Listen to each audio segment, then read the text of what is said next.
Kung tutuusin, hindi lang naman kaming mga kontraktor ang nakikinabang dito. Marami din sa inyo, mga politiko, ang nagpapataba ng bulsa sa pangungurakot. Ang totoo, may hati-hati yan mula sa pinakamataas hanggang sa mga nasa gilid lang ng sistema. Huwag nyo kaming gawing panakipbutas kasi kung babalikan ang lahat ng transaksyon, makikita ninyong mas malaki pa ang napupunta sa inyo kaysa sa amin.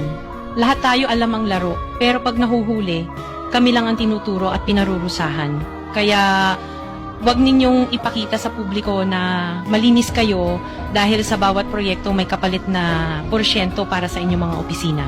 Ang sistema mismo ang nagtutulak sa amin na sumunod kung hindi kami papayag, wala kaming makukuhang proyekto. Pero sa likod niyan, kayo rin ang pinakaunang nagdidikta kung magkano ang dapat itabi para sa inyo. Kaya kung talagang seryoso kayong mag-imbestiga, huwag lang kaming kontraktor ang sisihin. Tingnan ninyo rin ang mga pangalan na nakaupo ngayon sa mga komite, sa mga ahensya, at lalo na sa mismong mga nagpapalakad ng gobyerno. Dahil sa totoo lang, pare-pareho tayong nasa iisang lamesa, iba-iba lang ang laki ng parte na nakukuha.